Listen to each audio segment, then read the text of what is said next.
আসসালামু আলাইকুম রহমতুল্লাহি অবরকাতু। প্রিয় মুসলিম ভাই ও বোনেরা, আশা করছি আল্লাহ পাক আমি সহ আপনাদের সকলকেই ভালো রেখেছেন। আলহামদুলিল্লাহ রব্বিল আলামিন। সম্মানিত মুসলিম ভাই ও বোনেরা, আমি আপনাদের মাঝে একটি বিষয় নিয়ে আলোচনা করতে এসেছি এবং চিন্তাধারা করেছি একজন মুসলিম হিসেবে আমি নিজের কাঁধে দায়িত্ব তুলে নিয়েছি নবীজির ওই হাদিস থেকে, বাল্লিগু আন্নি ওয়ালাউ আয়াহ, তুমি যতটুকু এলেম অর্জন করেছো তার সামান্যতম হলেও অন্যের কাছে পৌঁছে দাও। সম্মানিত ভাইয়েরা, আশা করেছি আমি আপনাদেরকে সঙ্গে নিয়ে আপনাদের ভালোবাসা পেলে আমি আমার এই ইউটিউব চ্যানেল, ফেসবুক পেজের মাধ্যমে আপনাদেরকে কিছু শেখানোর চেষ্টা করব ইনশাল্লাহ। আজকের শেখানোর পর্ব নিয়ে এসেছি। অধিকাংশ মানুষ নামাজের সিজদার মাঝে ভুল করে আসতেছেন। সিজদার দোয়াটি অনেকেই মুখস্থ করেছেন বাংলাতে, অনেকেই আবার শুনে শুনে মুখস্থ করেছেন। সম্মানিত প্রিয় মা ও বোনেরা, প্রিয় ভাইয়েরা, আমরা অবগত আছি দেশের ওলামায়ে কেরাম একমত, নামাজ নষ্ট হওয়ার মূল কারণ যেগুলি তার মধ্যে একটা সহি তেলাওয়াত। যদি আমাদের নামাজের দোয়াগুলো সহি না হয়, সঠিক না হয়, তাহলে আমাদের ইবাদতের ত্রুটি থেকে যাবে।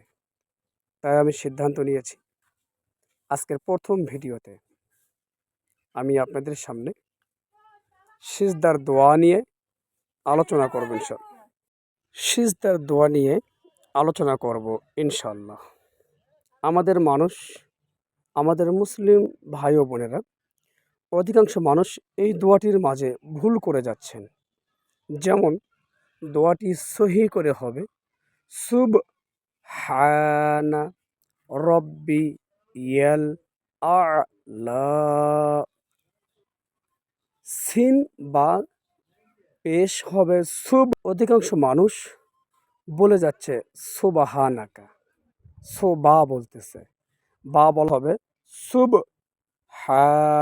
এই হাটা গলার ভিতর থেকে আসবে, হানা রব্বি।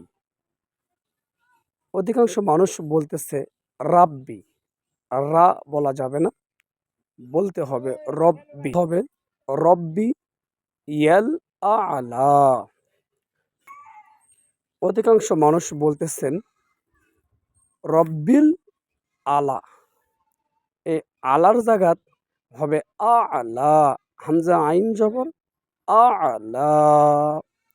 তাই আসুন এবার আমরা সঠিক করে একবার সুন্দর করে জেনে নিই। সুবহানা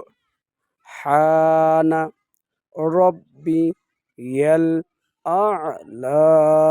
আবারও সুবহানা রব্বিয়াল আ'লা, সুবহানা রব্বিয়াল আ'লা। সম্মানিত প্রিয় মুসলিম ভাই ও বোনেরা, আমি আপনাদের কাছে এই প্রথম আমার এই চ্যানেল থেকে একটি ভিডিও দিলাম। যদি আপনাদের ভালো লেগে থাকে, উপকার মনে হয়, আপনারা কমেন্ট করে জানাবেন। আগামী দিনে ইনশাআল্লাহ ধারাবাহিকভাবে নামাজের সকল নিয়ম নীতি, হুকুম আহকাম আরকান যাহা আছে একের পর এক আরও সুন্দরভাবে উপস্থাপন করে আপনাদের সামনে আমরা আলোচনা করব ইনশাআল্লাহ। আল্লাহ সকলকে ভালো রাখুক, এই দোয়াটি সঠিকভাবে আদায় করার তৌফিক দান করুক। আসসালামু আলাইকুম ওয়া রাহমাতুল্লাহি ওয়া বারাকাতুহু।